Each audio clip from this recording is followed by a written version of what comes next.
Hello, everyone, and welcome to our online information session presented by the School of Education and Counseling Psychology, Santa Clara University.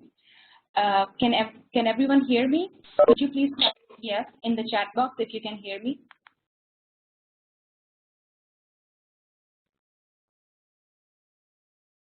Okay, I see a few yes, yes, all right. All right, it looks like everything is working fine. Thank you very much for joining us today, especially since it's so early in the morning for some of you and so late in the night for some of you. So in our today's online information session, participants are not only joining us from California and other states of the US, but they are also joining us from other countries, such as Pakistan and India, and I believe Bangladesh. So thank you very much for joining us today. So our today's presenters are going to be Cheryl McElveen. She is a lecturer of interdisciplinary education and basic teacher credential programs. Our next presenter is going to be Dr. Jasmine Lamas. She is the assistant professor in counseling psychology. And then Lisa Rivera is going to present our admissions requirements and we'll talk about scholarships. She is our graduate admissions representative. You can also see our website, a link to our website on the slide. After the session, I highly encourage you to go to our website and our pages, our home page, and especially the admissions page, and read about the requirements. And please let us know if you have any questions.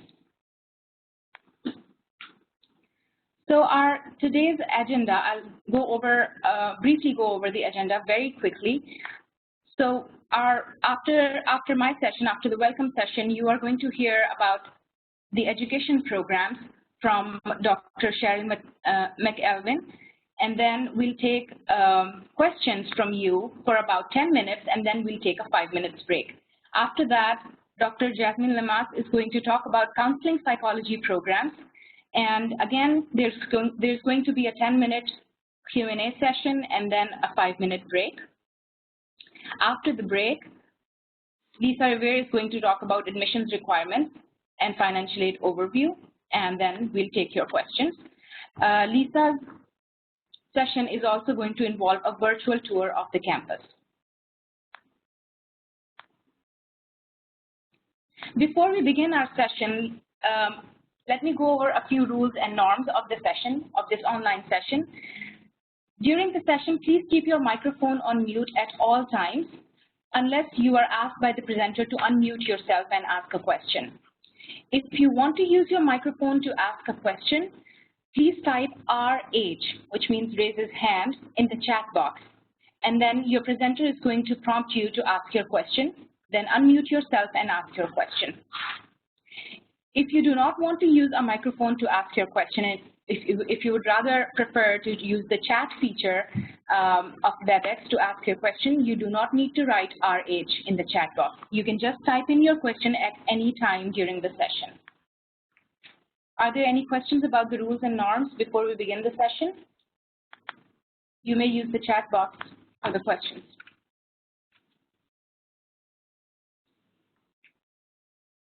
No. Okay. All right, thank you very much. So now I'm going to hand over to Cheryl McElveen for education programs overview. Good morning, everyone. Welcome to our info session. This morning, I'm going to be talking to you about what we are offering here in the Department of Education. But what I would like to do first is find out a little bit more about who you are. And so if you could, in your chat button, please enter who you are and what is your interest, if you do have an interest in education. I'll give you a few minutes to upload your responses.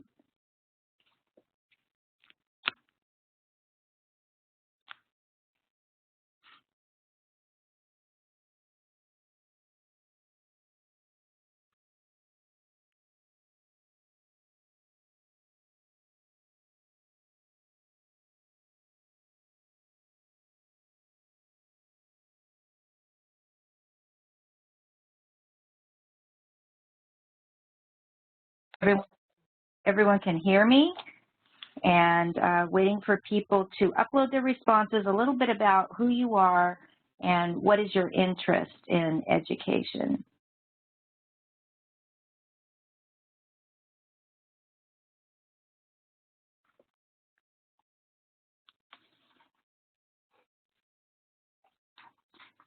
And while you're uploading your responses, we are in anticipation of your questions. Most people who come to our sessions are not only seeking information about what we have to offer, but they also want to know whether education is a good choice for them.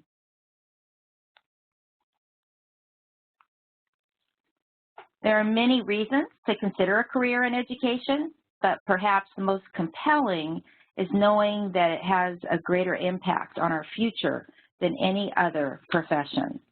I myself have been a teacher for 35 years. I've taught kindergarten through 8th grade in California public schools, so I really have experienced the power of education as it relates to changing students' lives. The U.S. News is the same publication that gives us rankings of colleges and universities. It ranks Santa Clara University as #2 in the Western region among all master's granting institutions. These folks also rank jobs according to their impact on the need in their communities. I want you to note that they rank K through 12 teachers quite highly. High school teachers are ranked #8, and elementary school teachers are ranked #11.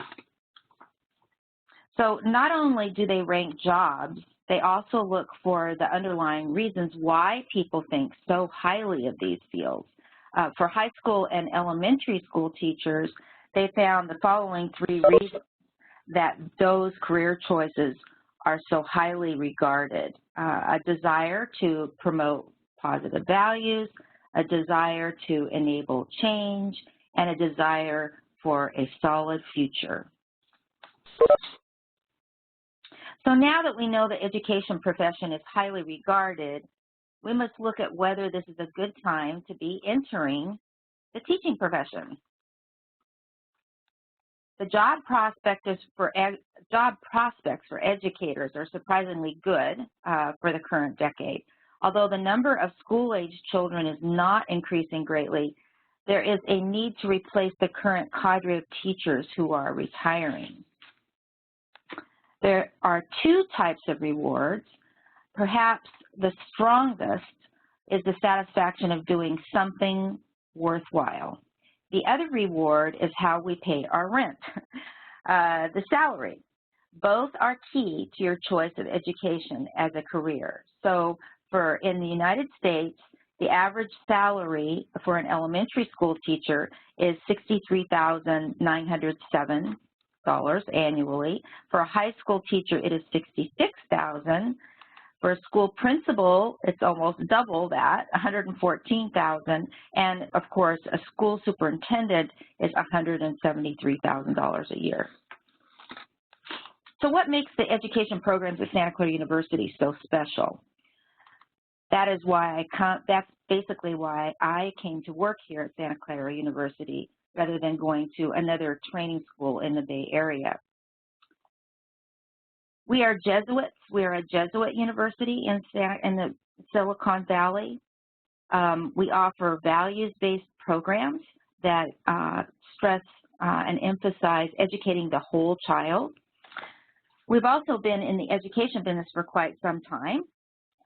We have an established network of graduates who are leaders in education in our communities in all different walks of life. And we use highly qualified professors and state-of-the-art facilities to deliver our instruction. So Santa Clara University is a Catholic Jesuit institution of higher learning, but you don't have to be Catholic to come here. Every Jesuit Academy of Higher Learning is called to live in a social reality and to live for that social reality.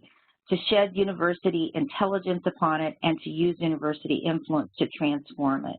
So in the Jesuit tradition, we attain expertise in the field and demand it from those who teach.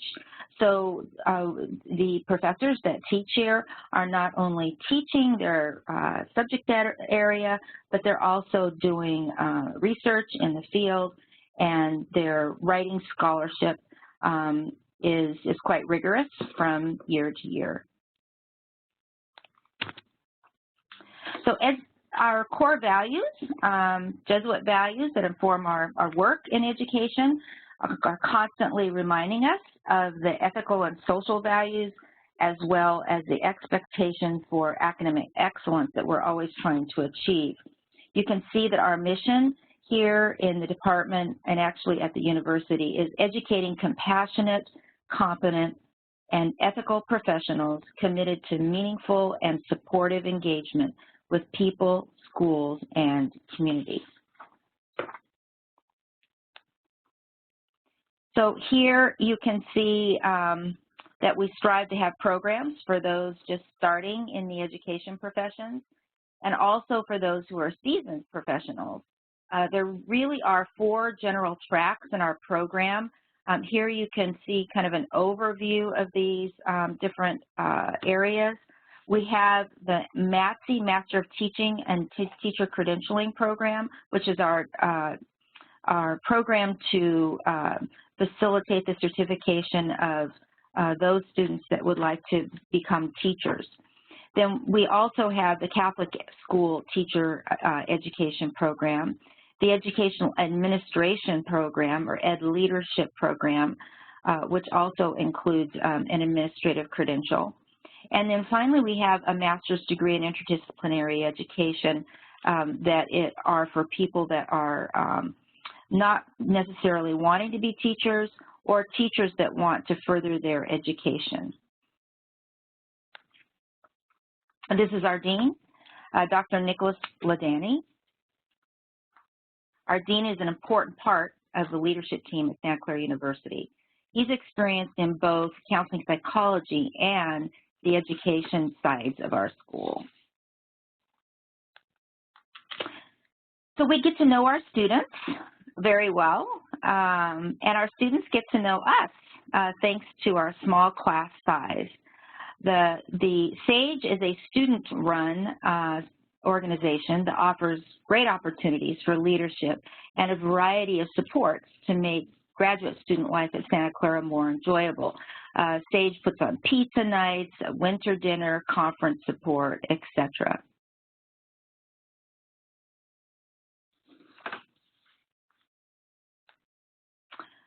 All the applicants are encouraged to talk with our financial aid experts in the dean's office to support financial aid opportunities and options. For those interested in becoming math or science teachers, we have the Noyce scholarships, which offer up to $28,000 in tuition support. Information about the Noyce scholarship is available through our department's website. So regarding our admissions requirements, these are the 3 common requirements. You need to check each program's web page for specific admission requirements. So regarding the credential programs, we have the elementary school teacher program, which is referred to as the multiple subjects credential program. And then we have a program for teachers that would like to teach at the high school level, and these are for secondary school teachers, and this program is single subjects. And then we have the people who earn their teaching credential that would like to become also a school administrator, and we have administrative services program. People who earn their teaching credential at Santa Clara University can continue their academic career at SCU and earn a master's degree by taking an additional 6 courses and passing a comprehensive exam. People who earn their preliminary administrative credential services program can take an additional 5 courses or 15 units to earn a master's degree in education administration.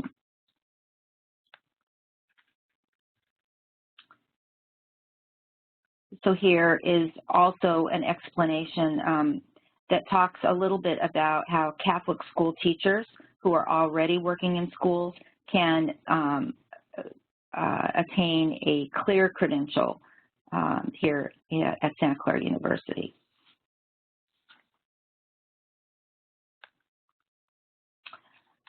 We also offer preliminary credential pathways here at Santa Clara University. Earning a teaching credential requires a lot of concentrated effort for 1 year, and in many ways it's comparable to that required of medical school students. Courses at Santa Clara University, plus field work at schools, plus interactions with master teachers and field supervisors, plus success passing the teacher performance assessments, prepare students to earn their teaching credential. Catholic school teachers are already working in schools, so they focus on taking courses and working in their field with their field supervisors.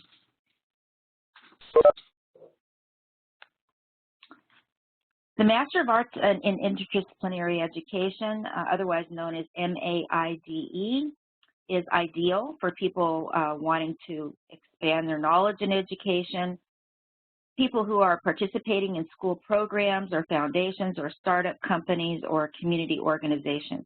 We have several areas of interest. We'll go over each one of those in just a few minutes. Each of these emphases include a culminating paper or project experience. So the master's degree in interdisciplinary education in curriculum and instruction is designed for students who want to improve their learning outcomes for their K through 12 students that have identified and unidentified learning challenges, to improve learning outcomes for kindergarten through 12th grade English language learners, to improve learning outcomes for those students who are low socioeconomic status, to include reading proficiency, to increase math proficiency, and to strengthen foundational knowledge of teaching, learning, and schooling. The master's degree in interdisciplinary education with a STEAM emphasis is designed for those who are interested in the roles of science, technology, environmental education, and mathematics in the 21st century. The master's degree of interdisciplinary education in learning with technology is designed for those interested in the roles of technology in the 21st century education. Here you see some of the key courses in this particular emphasis.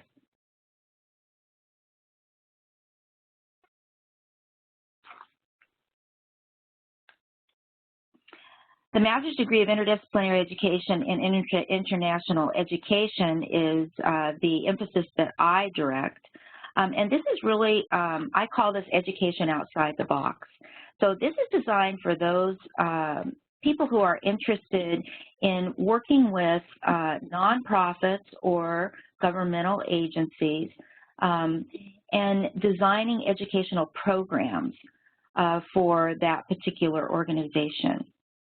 The final class in this particular emphasis is an international, it can be taken as an international immersion experience where students are actually studying abroad and working with a nonprofit to develop an educational program. So for example, you may be interested in developing a literacy program for women in Afghanistan, working with a nonprofit there. Maybe you're interested in developing a healthcare education program for women in Nigeria. Maybe it is sustainable farming practices, and you would like to develop work with a nonprofit to develop an educational program to educate people about sustainable farming practices in multiple countries around the world. So this particular emphasis is not necessarily to become a teacher, but to become an educator in working with international nonprofits.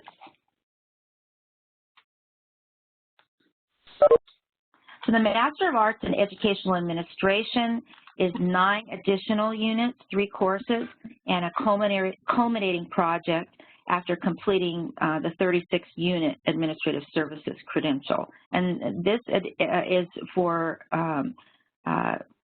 students who are interested in becoming principals of schools, in working in the district office, and in administrative capacity.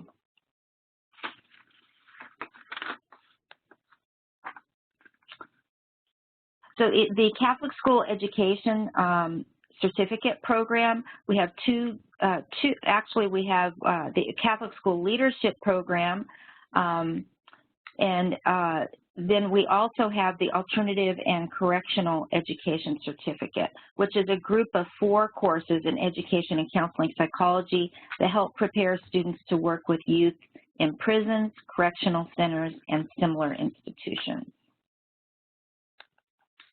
So our faculty are experienced educators, and many of them are also published scholars in their specific fields of study.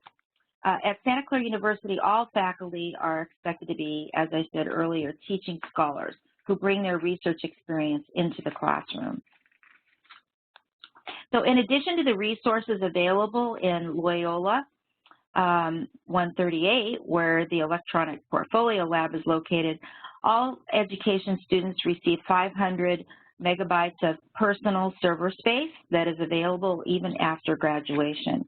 The department also has a laptop cart, an interactive whiteboard, document cameras, and a collection of educational software titles available to all faculty and students.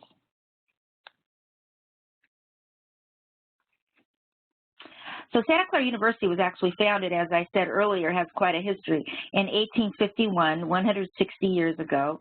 And our state-of-the-art library is just one of the many resources that make student life at Santa Clara a very rewarding experience.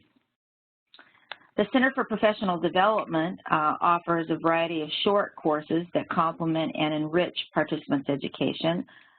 We support the notion for a lifelong learner. Our students are prepared to assume positions of formal and informal leadership in whatever type of educational community they work. Here you see that our alumni are leaders in various different organizations.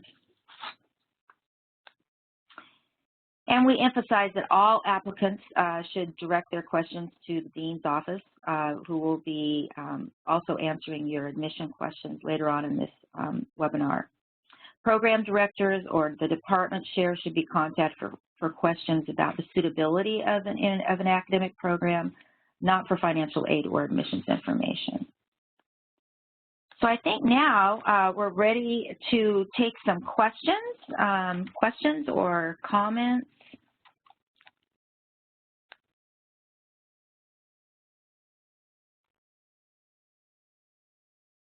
And I'm looking through some of the comments and questions that some of you have already uploaded.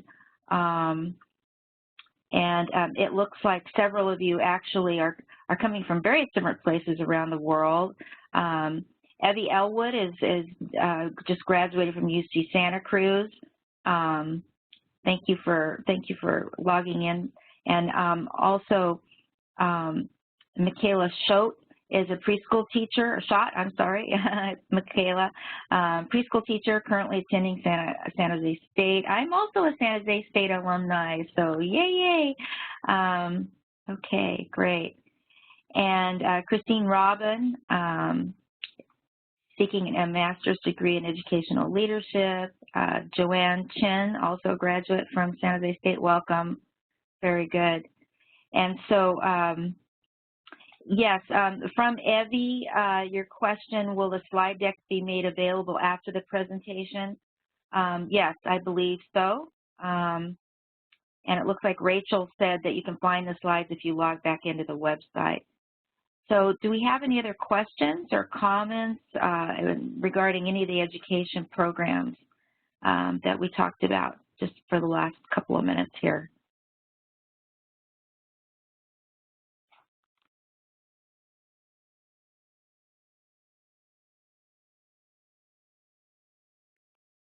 So it looks like we have everybody's answers and questions answered.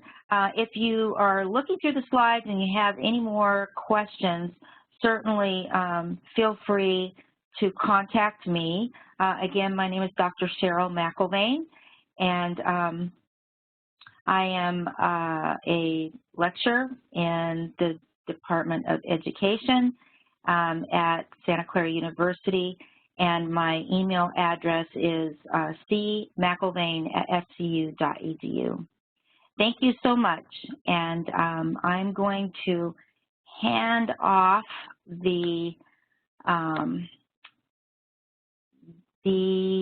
next slideshow. Actually, first of all, we're going to take a break. So if you'll come back at 9:45, you have about a 15-minute break, and then we'll continue on with the counseling psychology side of the presentation. Thank you.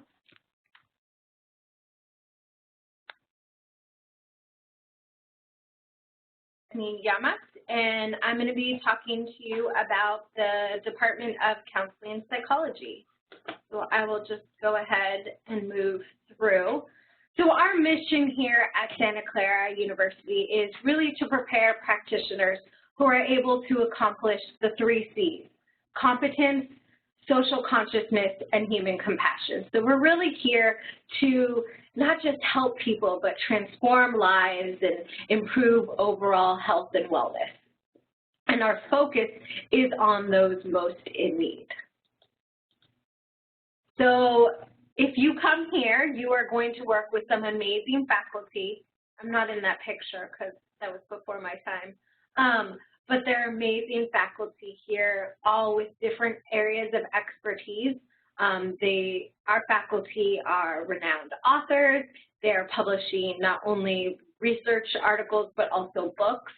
And several are on the book circuit right now, promoting and doing interviews for their books. So you're really getting some great faculty to not only teach you the course content, but also to mentor you and really stay connected to you throughout your career. So we are, as was mentioned earlier, a Jesuit school. So we're focused on not just the intellectual aspects, but really focusing on the whole person and providing and fostering social justice. So that is kind of the undertone of the work that we do here. We've been doing this work for about 50 years, since the 60s. We are nationally and internationally recognized. We have amazing faculty, both full-time and part-time. And just in the Bay Area alone, we have 3,000 alumni. So there's a really broad network. And I should mention that I'm actually an alumni of this program. So before I went on for my PhD, I was a Santa Clara grad. So this program is something that I clearly believe in because I went here and I came back. So I obviously find this program to be an important and valuable place of learning. We have a couple different tracks. So you can get a Master's of Arts in Counseling. You can do the Counseling Psychology, MST, LPCC, or combined. You can do a 90-unit non-licensed track or just a basic 52 unit. Issues are, if you want to get licensed, you need to do the MFT or the LPCC. If you just want to get a master's and maybe head on to a doctoral program, or you already have a job and are really just interested in beefing up some of your counseling or psych skills, and that's why you want to get your master's, that's fine as well. But if you want to actually practice, if you want to be able to do therapy, you will need to do one of the licensing tracks. Just a brief little summary of the differences. Marriage and family therapy, MFT, is focused on just that, families, children, couples, youth. So in the MFT, you will have the opportunity for couples counseling, family therapy, child therapy, whereas the LPCC, which is a licensed professional clinical counselor, that program tends to focus more on individuals, and so you will not necessarily be focusing on children and families. It's much more of an individual-focused program. The differences between the two, other than those substantive areas, the other differences are that the MFT is more of a California thing. It's much more common to see MFTs in California. The LPCCs, the idea behind it is that it's supposed to be more easily transferable if you go to different states.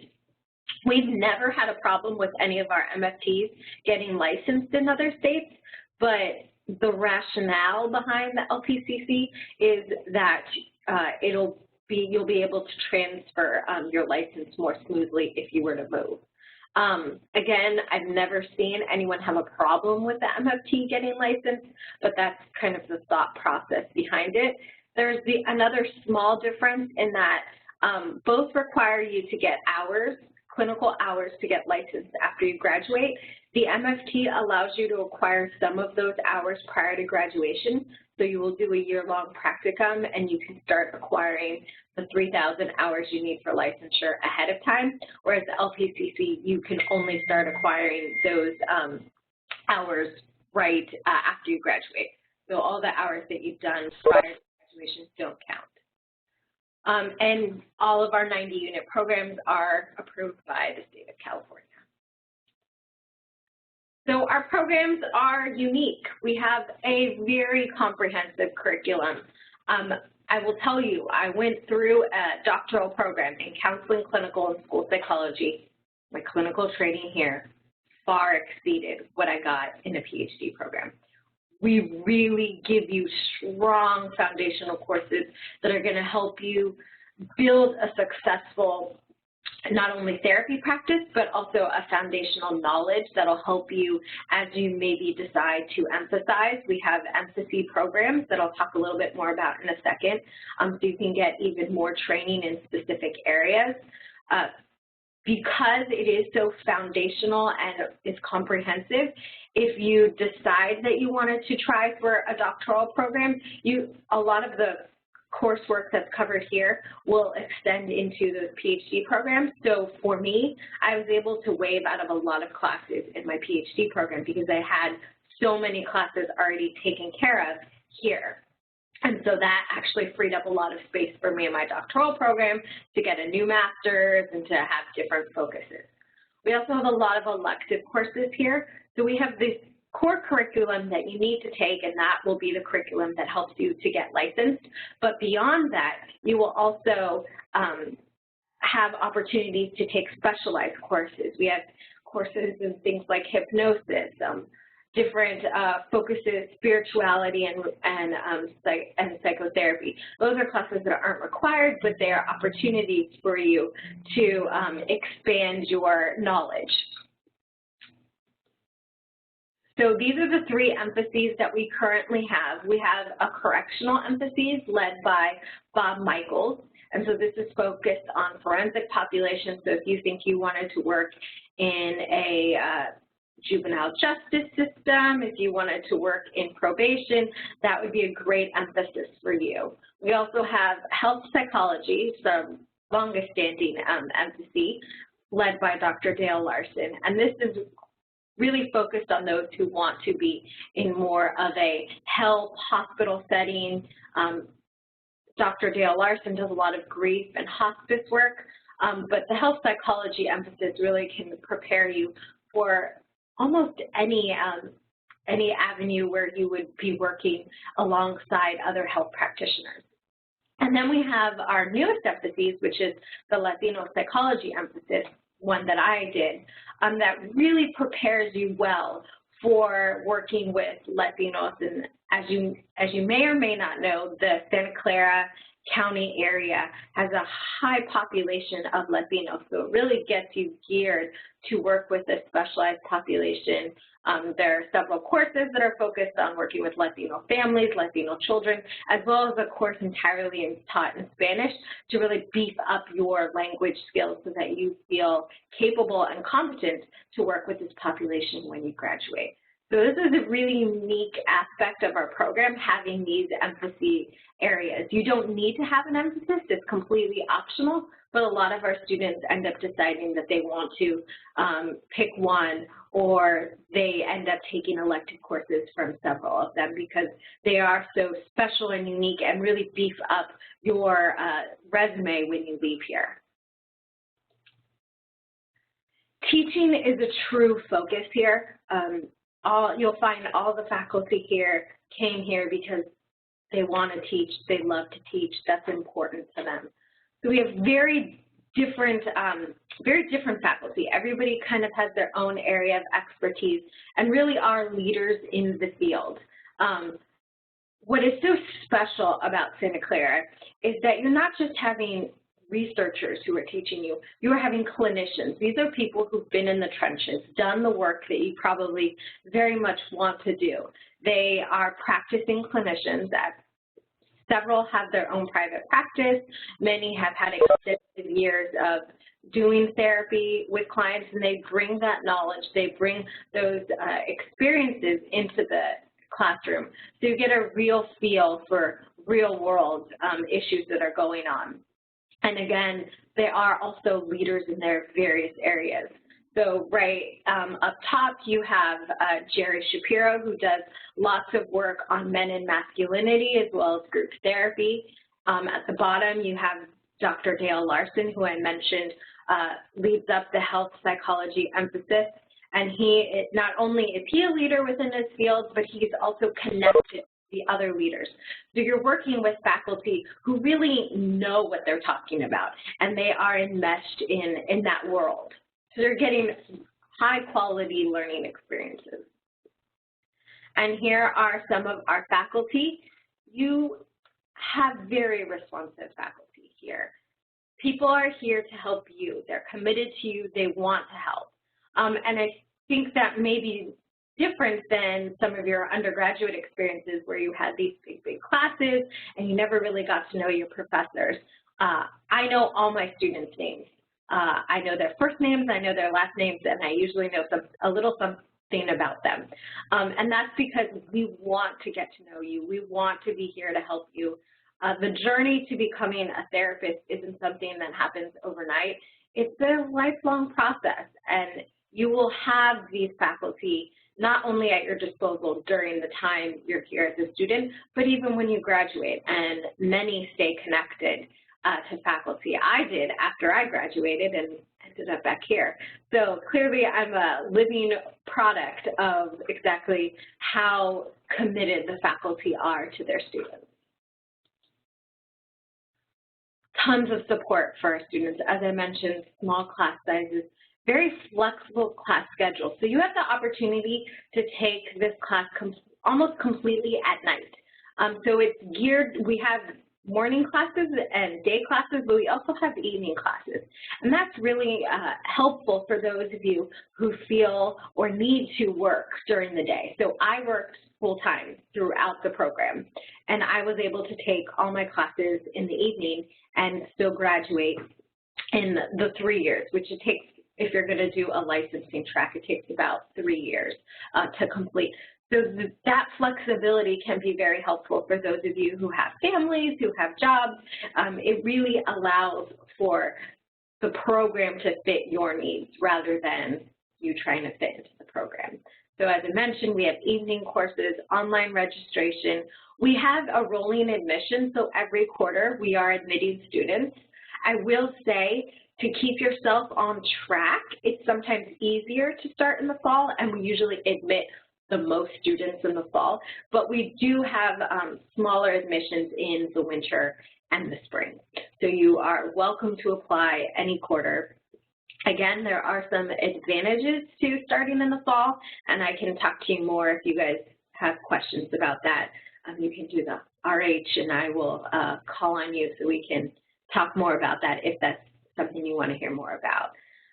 We have the whole Dean's office, which is there to support you. So Ujala, who you met, is part of the Dean's office. We have focused staff that are there to help you throughout your schooling, whether it be through admissions or other issues that you encounter.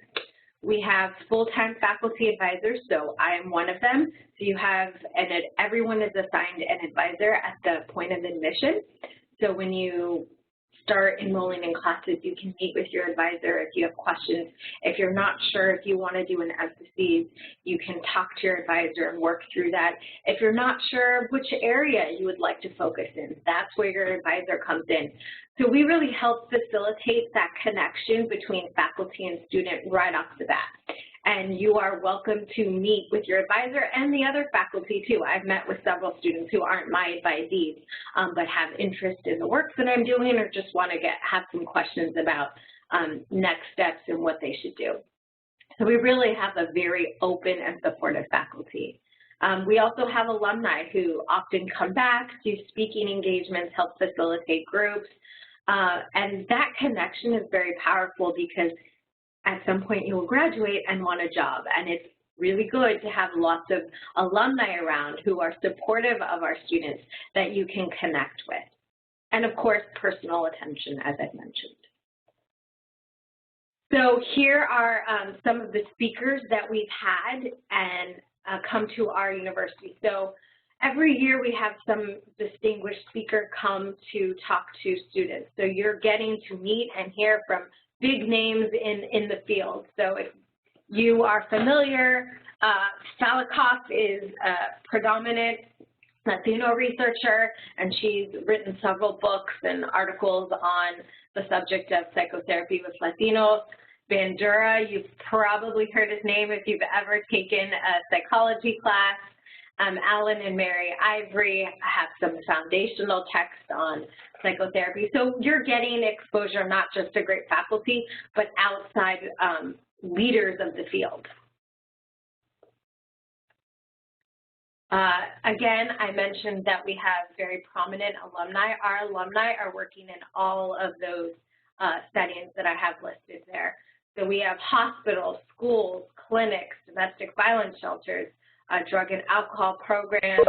They're professors, they're clinicians, they're working in juvenile hall, they're having private practice, they work with social service, hospice. You really have a huge network that you can tap with alumni once you're here. And also, I think that also points to the fact that you can go many places after you graduate. You're not limited to just working in schools or just working in a community setting. There's a lot of flexibility as to where you can move on next. We have lots of university resources. So as a student here, you have full access to the library, to the gym, to our Graduate Student Association, to the health center, the counseling center. Really, that's one of the advantages of being at a university. So there are other master's programs that are at freestanding institutions, but you don't get connected to those other larger university resources that you get here at Santa Clara. And that's something that's really important to point out. So life beyond graduation. We also have a Center for Professional Development. So as you may or may not know, after you graduate and after you get licensed, you still need to do continuing education to keep your license up to date. And so our Center for Professional Development, you as alumni can come back, you can be a presenter, and you can also attend seminars and sessions through this to get those continuing education.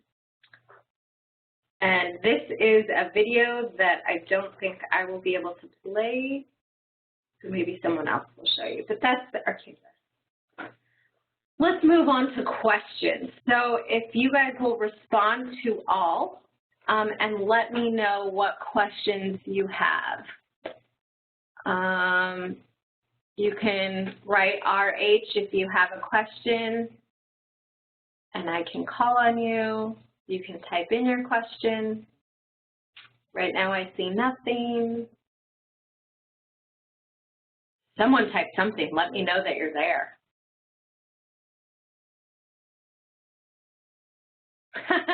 Thank you for writing hi. Good, I'm glad someone's there. No questions. I'm going to give you a few more minutes, a few more seconds to ask a question. How about this? Tell me if you are interested in the counseling psych program. give me a little shout out on the chat box.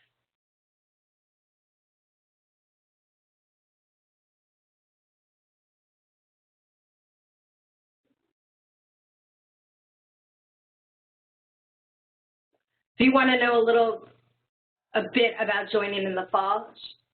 Is it Shally?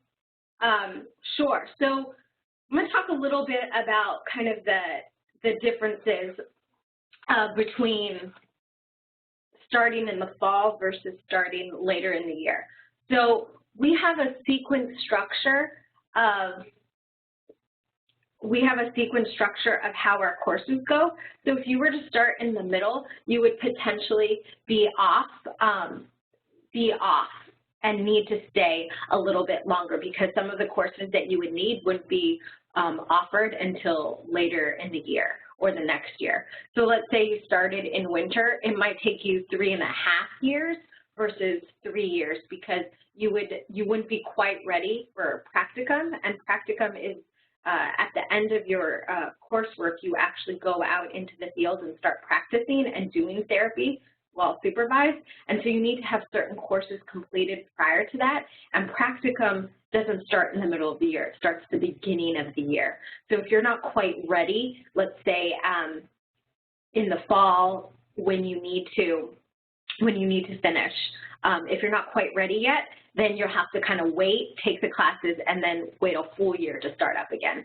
I hope that makes sense. But so it can actually extend your time a little bit more if you don't start in the fall, if you start kind of in the middle of the year. It just throws you off a little bit. It might just be an extra quarter that you need to stay to make sure that you get everything wrapped up in order to move on, but it's not necessarily that way, but it can work that way. Also, to be truthfully honest, we accept more people in the fall, so the program has become very competitive. So we take more people in the fall than we do in the winter and spring, and really we're only taking people in the winter and spring as we can accommodate. So your odds are just better in going in the fall too. So that's my personal advice to you. If you are gung-ho about starting in the middle of the year because you're just ready and you want to go, then go for it. But if you have the flexibility, I would push yourself to start in the fall. I think overall the experience will be a little bit more fluid for you, and again, we accept more people in the fall. Let's see, we have Marnie. She graduated from UCSB and is interested in the joint MFT LPCC program. UCSB, that's where I got my PhD. So to Krishana, you can get an MFT and continue to a PhD. We don't offer a PhD here currently. I'm working on creating that. That's one of my tasks here with other faculty is creating a PhD program. But that's exactly what I did, Krishna. I did an MFT here, and then I went on to a PhD program. And so what this experience helped me was give me a solid foundation when I applied to PhD programs. I was able to waive out of courses, and I also got extra research experience here that really bolstered my resume and my application when I applied to PhD programs. So when I applied to PhD programs, I kind of had my pick, and they were offering fellowships, and I don't think that would have happened had I not gotten the master's first, because I was coming in as a very qualified candidate. So if a PhD program or a doc program is something that you're considering and wanting, but you want to get the master's first, I think that's a great option for you. The joint MFT LPCC program, back to Marnie's question, is basically gears you for either licensure. It's not really necessary, but if you're not really sure if you might move to a different state, you can definitely do the joint 90 unit. There's a lot of classes, but it really covers your bases. So if you're not really sure where you may head, it's definitely a safe option to go that route. Marnie also wants to know about practicum sites available for MFT students. We have tons of practicum sites. We are available, we have in the schools, nonprofits, in hospital settings, in probation settings. We actually have an entire practicum fair that happens usually in the beginning of winter quarter, so around January, where we have all different practicum sites come. and essentially advertise themselves to you. And you, as a student, can walk around and learn about the different types of programs. I did my practicum site at a place, at an agency that had residential settings, it had outpatient settings, and it also placed us in schools. So within my year practicum, I worked with juveniles who were on probation, mandated to treatment. I worked in a school setting with a school counselor and worked with students there. I worked in a residential program for teens who had either been taken from their home or run away from their home. I did grief groups on an outpatient basis with children, and then I also did individual therapy. All of that in one setting. So you can really go find the practicum site that fits best for you. I wanted a very varied experience, and that's exactly what I got. You have a lot of options in terms of practicum sites, and Santa Clara is in the Bay Area, so there's lots and lots of places around here that you can go. You can work exclusively in a school setting. You can work in a setting like where I was at. There's tons of variability, and it really is about what you're interested in. Let's see. Kieran wants to know, any short summer course for international students? I'm not quite sure what that means, but we do have summer courses. I don't know if we don't have anything specifically for international students, but we do offer courses in the summer. The majority of our courses are in the academic school year, but we also offer core courses and elective courses in the summer, and they are 5 weeks long. So they meet twice a week for 3 hours each, versus our 10-week quarters, which meet once a week for 3 hours. So these classes are much more condensed, but we do have the summer courses available for everyone. Let's see. Is it possible to transfer into an MA program if you're at a different graduate school? I think Jala probably can answer that best, but yes. I don't know how much of the work that you've done would transfer over, but it's definitely a possibility. Lydia's asking about working as a teacher outside the classroom. I'm in the counseling program, so I can't really answer education questions, but I'm sure that Cheryl could assist you if you emailed her. I just don't have the answer to that.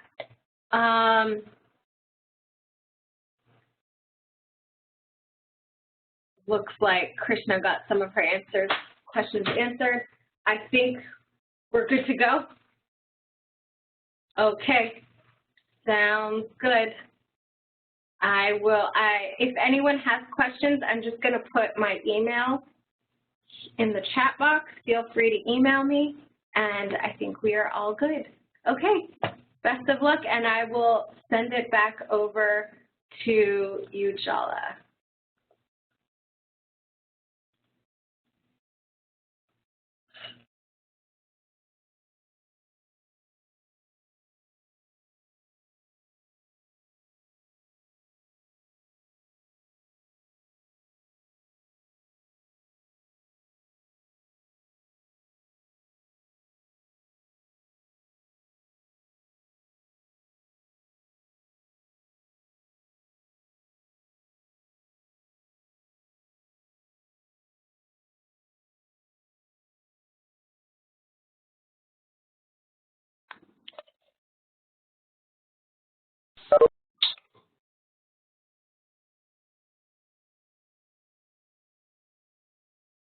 Hello, everyone. Again, I hope you enjoyed the counseling psychology program overview.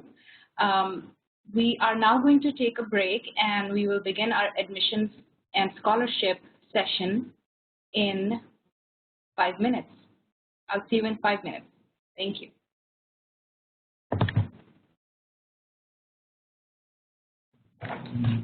Hello.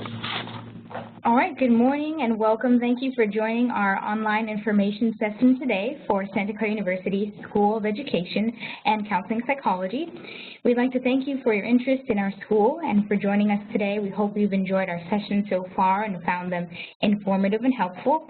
My name is Lisa Revere. I'm the Graduate Admissions Representative for the university and also a current student in the Educational Leadership and Administration program.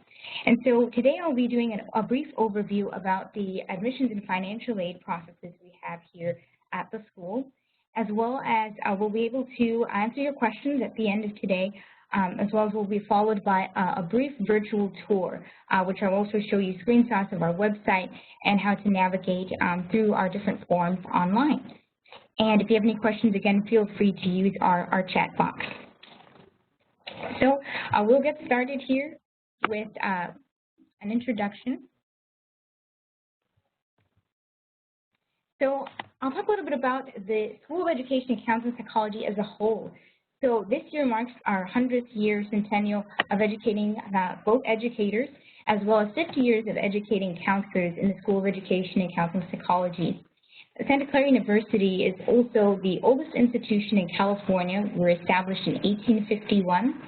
And as mentioned earlier, we were among the second regional master's university in the West, so very highly ranked, as well as 75% of our faculty do have doctorate degrees, so very qualified leaders in their field that will be able to help and guide you toward your career and profession and your chosen field. As well as we offer master's, credential, and certificate programs for teachers, educational leaders, and counselors.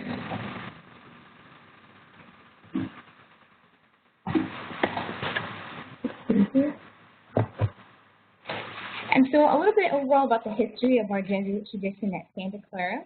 I'll give you a moment to read through this quote and point out a few key phrases for you, including our emphasis on being both academically excellent and ethically oriented here in our programs. And so that means specifically having students have a holistic focus of educating the whole person, both in and outside of the classroom, through students' interest in education, whether it be in serving the community as a psychologist, as a current teacher or leader, as well as approaching the question of vocation, which essentially means where do your greatest talents, skills, and strengths meet your world, community, and society's greatest needs. And so we approach this question through our program with our overall core mission, values, and goals of educating compassionate, competent, and ethical professionals committed to meaningful and supportive engagement with peaceful schools and communities. And so through these four core values of academic excellence, engaged learning, and teaching, we have hands-on placements and learning throughout our programs, both in education and counseling psychology, from teaching placements to master teachers to clinical teaching placements, or excuse me, clinical psychology placements, and the education of educating the whole person of both informing individuals ethically, both professionally and personally towards their career goals, as well as multiculturalism and social justice, and educating students towards being culturally responsive and serving various diverse communities, as well as being inclusive and innovative techniques for education for conscience and compassion, whether that be with our technology and blending learning lab through teaching techniques in the classroom or through clinical placements as well.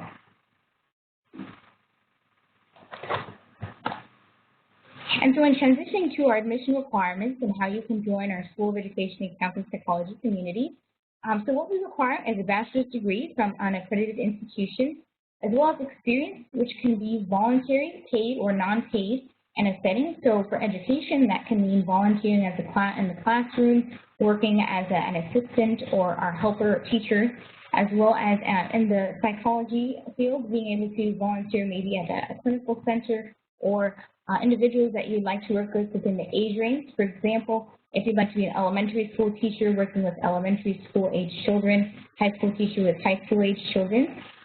Again, also our mastery program details that to be relevant recent experience within the past 3 years, as well as other specific requirements for supervision. And an openness to personal and professional development, as well as a personal level of maturity in our programs in order to have students develop towards a chosen path and career that they'll be committed and dedicated through and be guided through and mentored for our professors, faculty, and staff in the community. And so we also require to know a minimum 3.0 undergraduate GPA, particularly for the psychology program. And that's due to the fact that it's an increasingly competitive program. And if students are concerned about their academic level GPA for undergraduate, they're welcome to provide a letter of explanation as well. And also may be able to, in terms of the spacing for our counseling psychology programs, to note that we do have a wait list for our upcoming spring quarter. However, students are encouraged to apply for the psychology program, and they will then be on the waiting list for the fall and upcoming quarter when spaces do become available. Overall, this information is also available on our ECP admissions website, which I will show you towards the end of this session and navigating the site. And the documentation specifically, or admissions checklist, includes our online application along with our application fee, a current resume or curriculum vitae, which is similar to a resume but details a little bit more about research experience overall, and a personal statement about 500 to 750 words, where there will be prompts pertaining to the program that you would like to apply to, about your interest and experience in the program, particularly and why, particularly probably 1.5 pages of double space, and 2 letters of recommendation, specifically for the teaching or MATC credential program. We would ask that one of these recommendation letters be from a supervisor within the classroom teaching setting, or someone who has supervised your work with children or your age group of interest. And we have no GRE requirements, so students can apply to the School of Education and Counseling Psychology without the need to take the GRE, as well as we do not require the CBEST or CSET standard test requirements for the teaching programs. So students are not required to take those tests for admission. For the CBEST and CSET, you will be required to take those only prior to beginning your teaching placement once students are admitted into the program. And so to note, for international applicants, we do require the TOEFL exam, a score of at least 90, or the IELTS exam with a score of at least 6.5. Again, also, if you have completed a bachelor's degree at an accredited institution in the U.S., or have done educational work in the U.S. for at least 3 years, that requirement may possibly be waived, as well as if you had attended in another country an institution where the primary language of instruction was English. That requirement may also be waived as well. For additional questions, you're welcome to utilize our website or contact our office, which will be provided towards the end of the session. Also, the additional requirements for an international applicant include a copy of a passport and proof or certification of funds, which is also detailed on our website as well. And so for upcoming application deadlines, for spring 2015 counseling psychology, that will be January 16th. And so again, to note that although we do have a waiting list, we highly encourage students to apply so that when spaces do become available, they will be on our list. For the education programs, our upcoming deadline is March 15th for all education programs. And for international students, the deadline is also January 16th for all programs. So both education and counseling psychology program deadlines for all international students is January 16th. And so application deadlines, particularly for the teaching credential program, include the following dates here, which are dependent on the quarters that you would like to begin. So for example, our past deadline this week was December 1st, and our upcoming deadline for spring is March 1st. So if you would in fact like to begin in the spring quarter to either apply to the 1-year program or the 2-year teaching credential program, you're welcome to do so, as well as our summer 2015 education deadline is May 15th. And so that is our preferred deadline as well for the fall 2015 quarter. So typically, credential students can begin in the summer to lessen their course load during the fall, during the year. And so that can be dependent upon the 1- or 2-year program. The 1-year program is a full-time program, the teaching credential with their teaching placement. The 2-year program, allows students to focus on classes their first year and begin their teaching placement then their second year. And then our July 1st deadline is also our deadline after our preferred and in May. And August 21st is the last deadline for fall 2015 for the teaching credential program. And so this just looks at our tuition costs and fees overall per unit for the program and other associated fees with the School of Education and Counseling Psychology. So this is also listed on our website in detail as well. And this just lists the amount of units per program that we offer here at the university. And so if you can take a look at that as well as visit our website where it is posted. And actually, so I'll transition into our scholarships. And so for our students here, over 98% of students that do apply receive some form of aid here at the School of Education and Counseling Psychology. And so I'll talk a little bit about transitioning to showing you where on our website to find this form. So,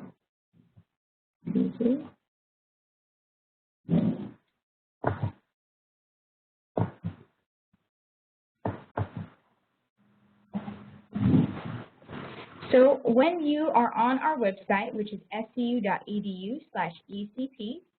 in the left-hand column here, you will go to admissions. As well as you can see our admissions checklist requirements in this area for both national, international, and non-international students. And our scholarships and financial aid is listed here. And so if you click ECP scholarships, you'll be able to then see all the detailed scholarships we have listed for both our endowed and tuition scholarships. The SCU Teacher Fellowship Program is a scholarship particularly for students in the MAPC or Teaching Credential Program interested in becoming teachers. And that requires a commitment of, after graduation, teaching in a high-need community of students for at least 2 years, as well as 18 units on our East San Jose campus. And so more information can be found on our website here, as well as on the endowed scholarships, which for a variety of range of programs, including counseling psychology, for students ranging from male teachers and post-primary education, as well as for Latino and Latina counseling empathy. So if you click on this form, that's for the SCU Teacher Fellowship Online, as well as if you scroll down here, you'll see our general scholarship application for all of our endowed scholarships for the school. Yeah. Okay. So I will go ahead and return to our presentation.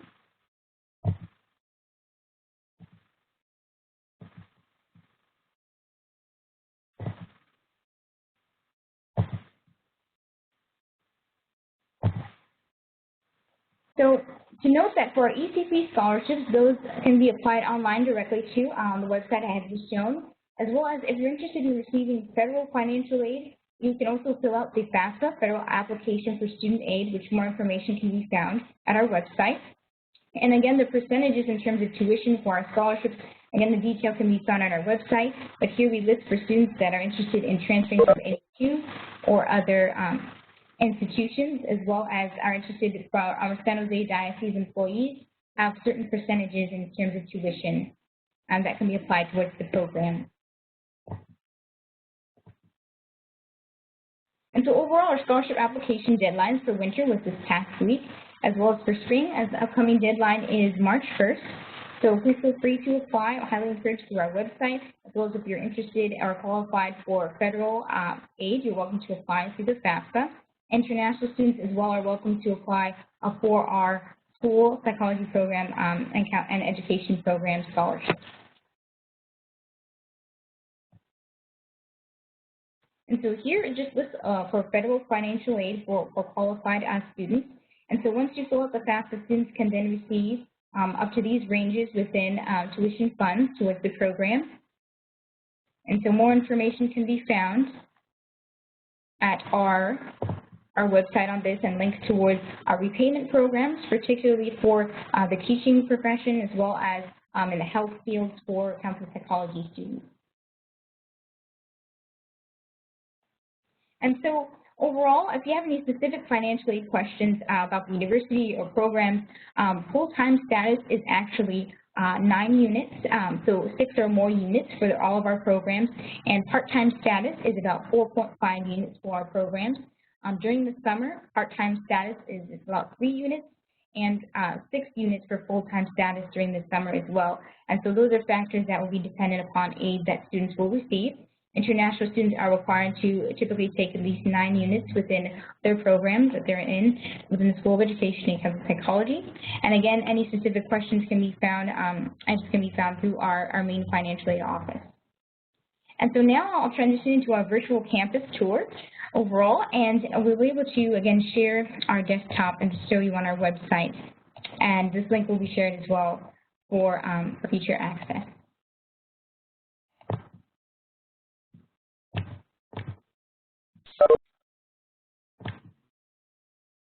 So we'll begin with talking a little bit about overall our university in terms of student population. We have about 8,000 students total at Santa Clara, 5,000 undergraduate, 3,000 graduate students. And so I'll start with showing you our library of the main campus.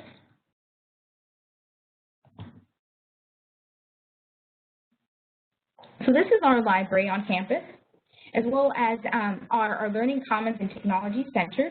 So we actually have rooms here that students can digitally reserve for study sessions. So this is open to both graduate and undergraduate students to come study, and actually students are welcome to bring food items into the library as well. So while you're studying, you're able to enjoy that, as well as we have what we call our automatic retrieval system for text and books. So that means the students can order online on our website a book that they may need for class and pick it up at our circulation desk. And we also have a room where you can view that as well. So we're one of the few institutions in the country that have an automatic system where you order a book online similar to a pizza, and we'll be able to pick that up through our desk. So as well as we also have our Benson Memorial Center, which is our main hub on campus where students will be able to dine for dining services.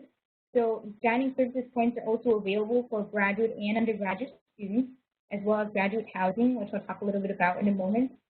So students are welcome here to both dine and also to gather for differing sessions or study opportunities, and this is located right across from our library, main campus. And so next I'll show you our fitness center, which is open to graduate students as well, where they have fitness classes ranging from Zumba to exercise, weightlifting, as well as an Olympic-sized pool. And guests are also welcome to join on a gym session on campus for $5, but students are welcome to use the facilities for free. Next, I'll transition into the Levy Center. So this is actually where our graduation will take place for graduate students graduating from the Education and Counseling Psychology program, and where athletic programs and games are held, such as basketball, volleyball, and many others.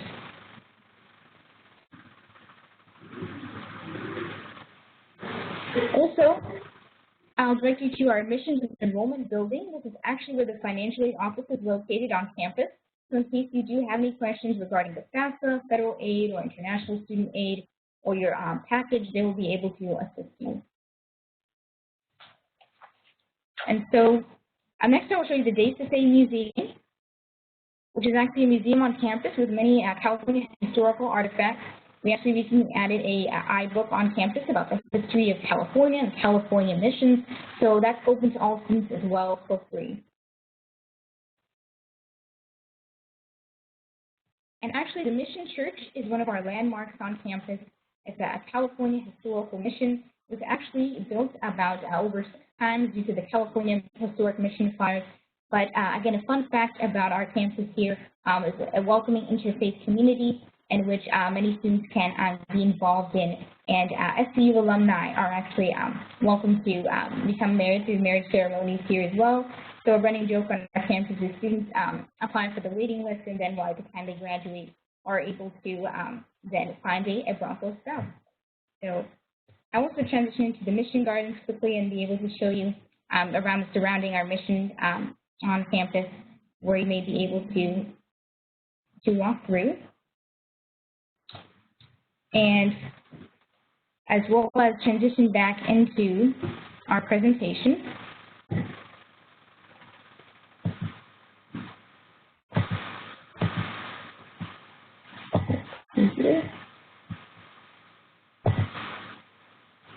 So again, you can access that virtual tour through the link that we will be sending you after this presentation today. And I'd just like to close with our next steps about confirming your program of interest, determining your desired quarter of enrollment. So we do have what we call a rolling admissions process. So that means that we admit students throughout the year per quarter. So for example, students can apply through the fall, winter, and spring and summer. And so we will admit students for each of these quarters, and they're welcome to apply to the quarter they're interested in joining our program.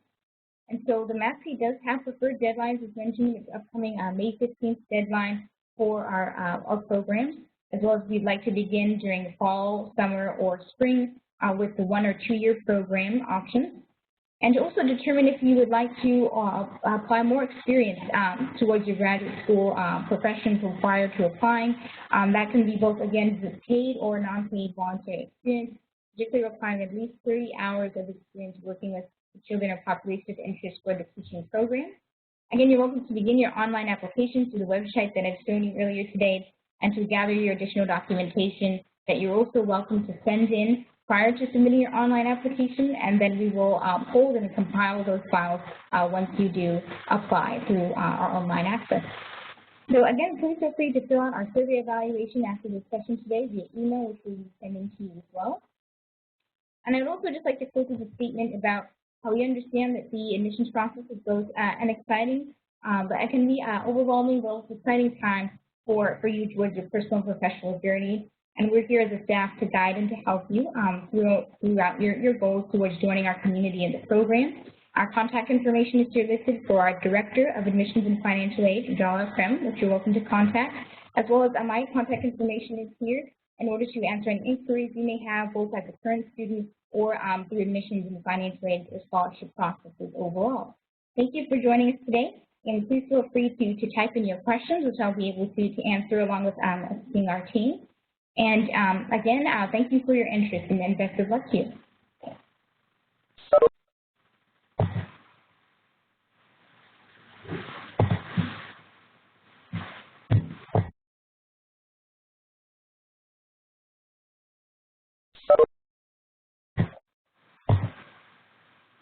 So I'll be answering questions that I know have popped up throughout our session. And so through our chat, let's see. I see a few about student teaching here, NHU scholarships. So I'll start with Lydia's question about how teachers are, and if they do seek their own placement, or if there are specific schools connected with SCU. So yes, Lydia, so once students are admitted into the program, they are assigned an advisor. And so this advisor assists students in being able to find a placement either closely in proximity to where they live or within the age range. So for example, if they're working with elementary school students, an elementary school placement, middle school or high school corresponding placement. And so they'll take into consideration some of your factors such as geography, again, proximity to where you live, or maybe preferences through your advisor. So you will be able to discuss different options toward your teaching placement. And again, you will be required to take a CBEST or CSET prior to beginning your placement. So I'll take a look at another question here. If you receive the NHU scholarship as a transfer student, can you also receive additional scholarships? Yes, you can receive more than one scholarship through our program, both through federal aid you're welcome to receive, along with both tuition and endowed SECP scholarships. And if you have additional questions, please feel free to contact our office. So let's see.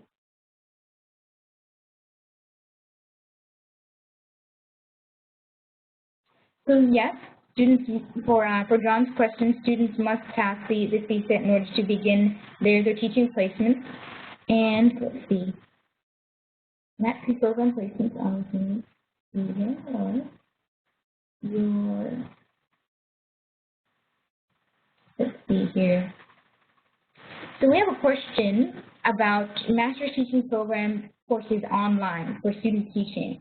So I believe there are a few courses offered online through both the MAID program and the MAPC program, but that may be dependent on the quarter. Again, you're welcome to contact our faculty or even take a look at our current schedule offerings under current students on the website that I've shown you today to get a sense of the courses. The majority of them are offered in Loyola Hall or in our East San Jose campus that we recently acquired. However, if you do have concern about scheduling placements, you're welcome to speak with that about your advisor. Does the MATC program offer an internship option? So the MATC program is designed for the teaching placement, which is essentially your internship, which for many students does lead into job opportunities overall prior to or post-graduation. And so,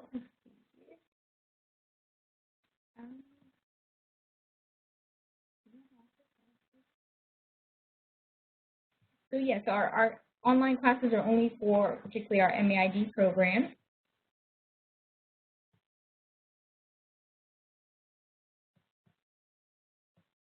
So from a question from John about NHU. So our NHU transfer discount is automatic. There are no forms required. You're welcome to contact our office about the options to check in order to facilitate that discount. And so let's see. Any other questions? I'm also a current student in the Educational Leadership and Administration program, so from the student perspective can also answer questions about that program as well. I noticed there was one student, I believe it was Christine earlier, that mentioned she was interested in that program. If you have any questions, you're welcome to. Let's see. We have a question about other programs available working with teen mothers or battered women communities. And so, yes, we have a wide range of teaching placement opportunities that you're welcome to discuss with your advisor. And so these can be ranging from low-income communities to a wide range of diverse socioeconomic communities with differing challenges that you'll be able to assist and work with throughout the program.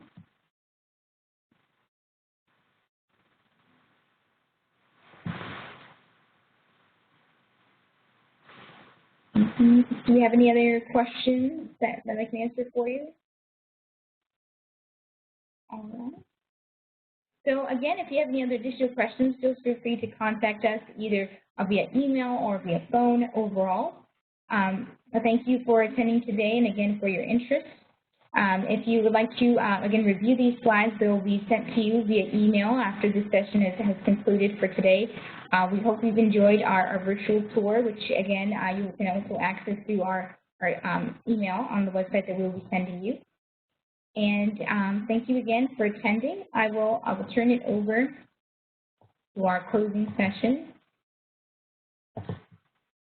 And again, you're also welcome to continue submitting questions as well.